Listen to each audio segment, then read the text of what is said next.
घटनाक्रम हो रहे हैं आजकल उत्तर प्रदेश में, जो घटनाक्रम उत्तर प्रदेश में हो रहे हैं, भारतीय जनता पार्टी चाहती है धर्म धर्म से लड़े, जाति जाति से लड़े, क्योंकि उनकी नकारात्मक राजनीति करने का तरीका है भारतीय जनता पार्टी का, जो एक तरफा फैसला लेते हैं, आम जनमानस को न्याय न मिले उसी तरह के फैसले लगातार भारतीय जनता पार्टी ले रही है।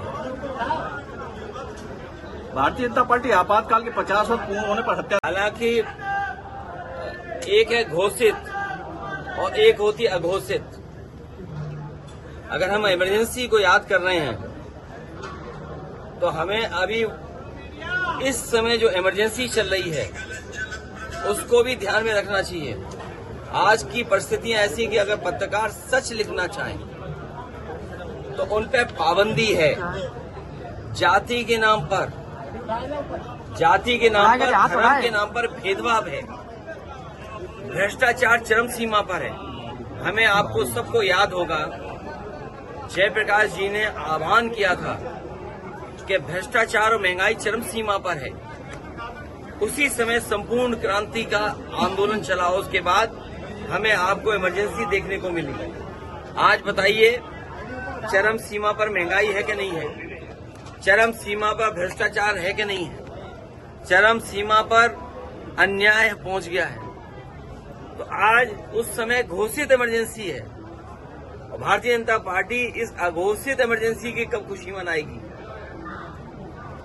ये तो मना रहे हैं क्योंकि राजनीतिक उन्हें लाभ उठाना, इसलिए मना रहे हैं भारतीय जनता पार्टी के लोग, लेकिन आज भी तो अघोषित इमरजेंसी है। ऐसी इमरजेंसी में भी नहीं हुआ जो घटनाएं आज हो रही हैं। आप किसी के जो घटना इटावा में हुई है, ये वर्चस्ववादी लोग और शोषण करने वाले लोग, सुरक्षित नहीं है। पूरी सरकार में पानी चू रहा है। तुम एक ट्रेन की बातें कर रहे हो।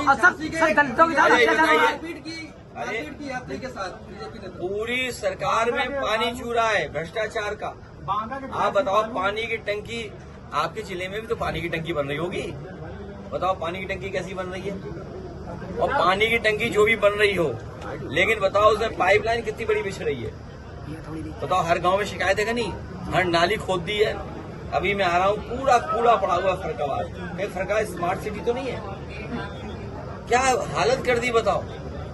सुनने में आया कि यहाँ कोई अगर जानवर भी खो जाए तो उसके लिए पकड़ने के लिए कोई व्यवस्था नहीं है। सुनने में आया कि कोई दरखास्त लेके जा रहा था, उसका कोई जानवर खो गया, उसको भी नहीं पकड़ सकती पुलिस।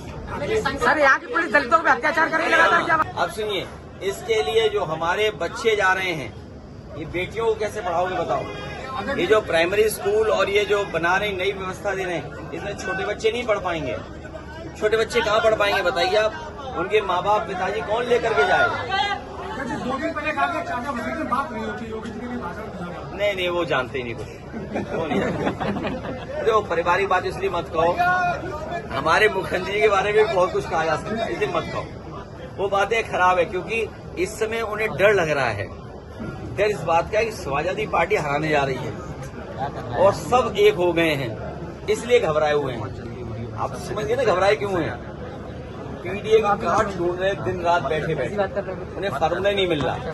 और आप सोचिए आज के समय पर ये जो सोशल मीडिया पे चला होगा, जिस बाल काट दिया आपने, चुटिया काट दी, घुटा दिया, आपकी भाषा में हमारी भाषा में सर घुटा दिया, बताइए अपमान है कि नहीं है? चुटिया काट दी, अपमान है कि नहीं है? बताओ किसी को पेशाब से शुद्ध किया हो, है कि नहीं है? अब बताओ बीजेपी वाले और बीजेपी के लोग जो अपना पिछड़ा जोड़ने के लिए कहीं मुख्यमंत्री बना रहे हैं। और सोचिए मध्य प्रदेश के मोहन यादव जी मुख्यमंत्री उत्तर प्रदेश में थे, जो यादवों को जोड़ने के लिए निकलते हैं जगह जगह पर, उन पे मनी मन क्या गुजर रहा होगा सोचिए। जब खबर पहुंची होगी कि यादव समझ करके उनका सर घोंट दिया, चोटी काट दी, तो वो बगल में बैठे थे वहीं पर।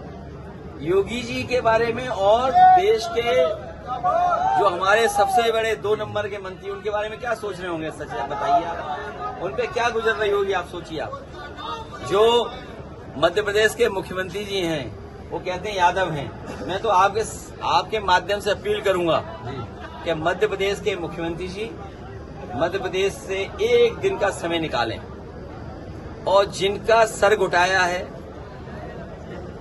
जिन पे पेशाब डाली गई है, जिनकी छुट्टियां काटी गई है, उस परिवार से जरूर मिलें और जिन्होंने किया उस परिवार से भी मिल लें। दोनों परिवार से मिलें। मैं ये नहीं कहता हूं कि एक ही परिवार से मिलें। जहां पर कथा हो रही थी उस परिवार से भी मिले और जे शास्त्री लोग जो गए थे कथा कहने उनसे भी मिल लें। अब आपके माध्यम से संदेश भेज दिया, हो सकता है मिले आकर। लोग कथा कह सकते हैं। ये किस ग्रंथ में लिखा हुआ है? कोई ग्रंथ तो होगा। हमारे उपनिषद हैं, हमारी धार्मिक किताबें हैं।